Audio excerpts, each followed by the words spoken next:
আমার নাম মোহাম্মদ আবু রায়হান, আমি দিনাজপুর থেকে এসেছি। আমাকে প্রথমে প্রশ্ন করা হয়েছে তোমার নাম কি, কোথা থেকে আসছো, আর পদোন্নতির ভিত্তি কয়টি ও কি কি, যোগ্যতার ভিত্তিতে যদি পদোন্নতি দেওয়া হয় তাহলে কি কি সুবিধা এবং কি কি অসুবিধা, আর এক্স তত্ত্ব এবং ওয়াই তত্ত্ব কি, আর জেড তত্ত্ব কি তুমি নাম শুনেছো, এটা বলতে তুমি কি বুঝো।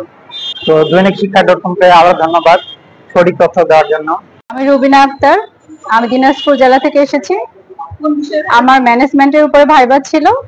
আমাকে ধরা হয়েছে যে ম্যানেজমেন্ট কাকে বলে, পরিকল্পনা কাকে বলে, নির্দেশনা কাকে বলে, আর সংগঠন কাকে বলে বলছে, উৎপাদনের উপকরণ গুলো কি কি বলছে, আর বাংলাদেশের প্রেক্ষাপটে হচ্ছে মানে কোনটা বেশি জরুরি সেটাও বলছে।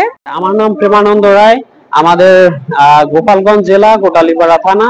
আমি ব্যবস্থাপনা বিভাগে এবছর ভাইবা দিছি, যেমন ব্যবস্থাপনার কাজ কি, ব্যবস্থাপনার এগুলো উদ্দেশ্য কি, ব্যবস্থাপনা কি কি কাজে সম্পৃক্ততা করা যায়, এই জবটা শিক্ষকতা পেশা কেন আসতে যাচ্ছি, শিক্ষকতার পেশার মূল উদ্দেশ্য কি, একজন শিক্ষক হিসেবে সমাজে কি কি অবদান রাখা যায়, তারপর শিক্ষা শুধুমাত্র শিক্ষাই উদ্দেশ্য না অন্য কোনো সমাজে আর কোনো অবদান রাখা যায়, এর ইম্পর্টেন্ট রোল গুলো কি, তারপর ব্যবস্থাপনা বিষয়ক যেগুলো আছে নেতৃত্বের, পরিকল্পনা, সংগঠন, কর্মসংস্থান, নির্দেশনা, এইগুলো বিষয়ে একটু বিস্তারিত আলোচনা করে।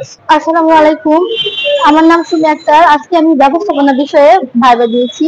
আমাকে জিজ্ঞেস করছে প্রথমে ব্যবসায় কাকে বলে, ব্যবসায় কি কি ধরনের প্রতিবন্ধকতা দূর করে, আর অংশীদারি আইন কত সালের, কোম্পানি আইন কত সালে গঠিত, কোম্পানি বিলুপ সাধন, অংশীদারি ব্যবসায়ের বিলুপ সাধন, আর শেয়ার বাজার সম্পর্কে জিজ্ঞেস করছে। কুড়িগ্রাম জেলা হতে এসেছি। আমি আজকে 18তম নিবন্ধনের ভাইবা প্রার্থী ছিলাম ম্যানেজমেন্ট বিভাগে। প্রথমে আমি বলেছি, আমাকে জিজ্ঞাসা করেছিল ম্যানেজমেন্ট কি, ব্যবসায় কি, বাণিজ্য কি, কমার্স কি, নেতৃত্ব এবং নির্দেশনার মধ্যে পার্থক্য কি, বেসিক পার্থক্য কি ধরেছিল।